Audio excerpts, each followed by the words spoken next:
Today, we'll be showcasing how two different cultures from two different parts of the world can come together to create some amazing music. So first, joining us, we have Lucy Luen, international recognized guzheng player, and she's been credited as almost turning the guzheng into an instrument that you can use in the world of jazz music. Also joining us from Denmark, from the world of jazz, collaborating together. Could you introduce yourselves? Sure. I'm Jacob, and I play the double bass. My name is Nikolaj Kornerup, and I'm the piano player. And I'm Henrik Holst, and I play the drums. What I would like to know is, how did you guys actually get together? Whose idea was it to actually fuse these styles together? It was kind of like our idea together. And then last year I traveled to Copenhagen and met Nikolaj, and we recorded an album and then toured Copenhagen. And this year we're actually on a tour right now in China. And for foreigners who are watching this, they might not be so familiar with the guzheng. So Lucy, could you describe it to me? Of course. So guzheng is one of the most historical Chinese instruments in China. It has 21 strings and with a pentatonic scale. So normally people play on the right side and we bend the other side, so in order to get another note. But obviously you can play with both of your hands on the right side.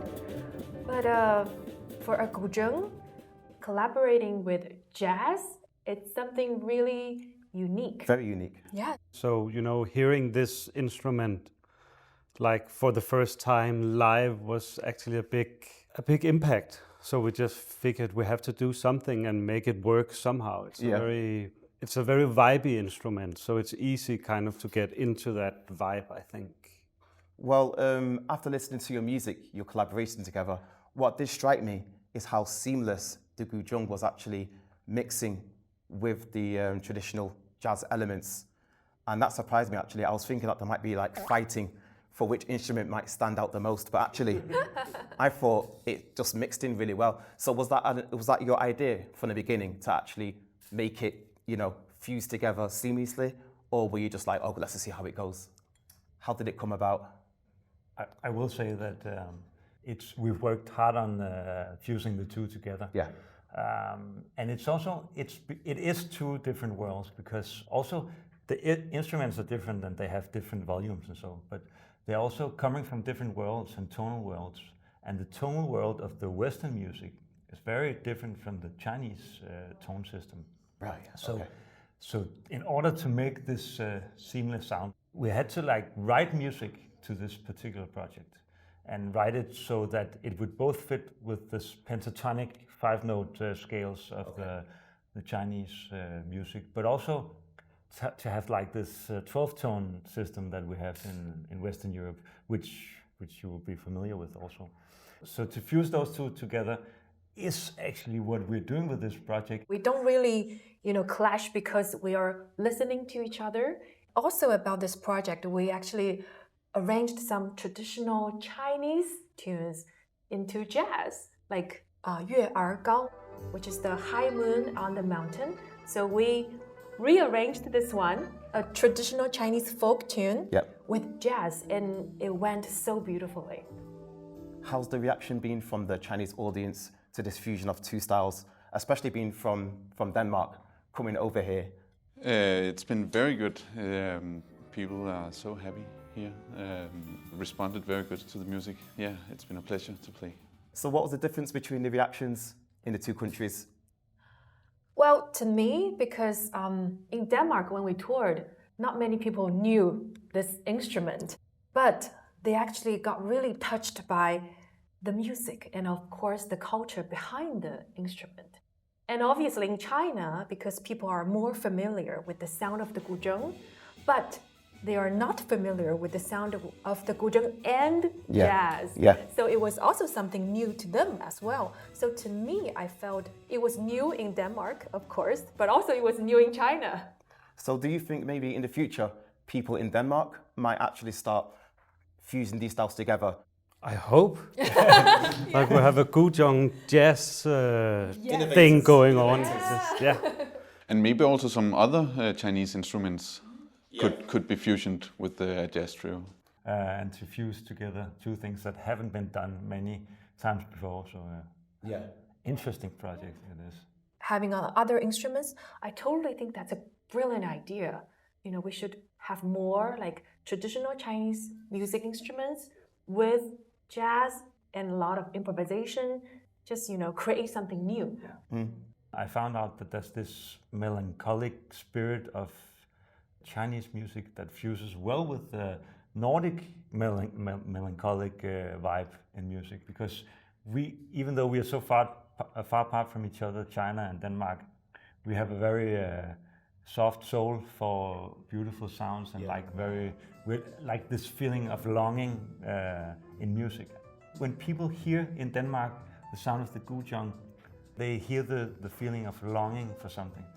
I kind of feel in jazz music, because there's a lot of improvisation, you kind of have your own space to kind of explore your personality. That's also the beautiful thing about jazz, you know, there's not that many settled jazz group. There's a lot of, just different people being put together, and all that always makes like a totally new sound with different people playing the same tunes. And the chemistry between the musicians as well. And I was like playing something on my guzheng, and like he would do something and he would do something. So I felt like we're talking with each other, right? With music. How would you say younger people are reacting to traditional Chinese music in China? What I want to make the younger generation to know is that this instrument can play, traditional pieces. It can play folk tunes. It can play like pop tunes from TV dramas, but it could also play world music and obviously jazz. It's not completely new, like guzheng is not new, like jazz is not new, but we put those two things together and I think we create something new from it. And I will also say that it's very important not to think that it has to be perfect. I mean, we do many experiments, and some that didn't work out because of like the physical structure of the guzheng. But I loved it, and but then out of that comes something, and that's so human. That's what human life's supposed to be, and it doesn't have to be perfect. It has to be from the heart. Yeah. Trying different things and seeing what works. Even if it's not great, maybe someone who likes what they hear might do something that takes it to the next level. Yes. Yeah. So basically, you are a band and Lucy playing together. So what I would like to know is, what cultural aspect from your country would you like the other country to know? Chinese culture is incredibly creative, adaptable, and open to learning from other cultures.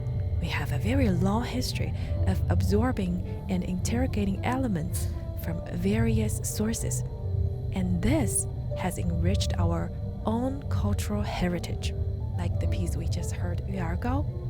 By maintaining the original characteristics of Chinese music while incorporating jazz elements, I try to create a sound that is both smooth and originally interrogated. It brings together different cultural elements to create something beautiful and new.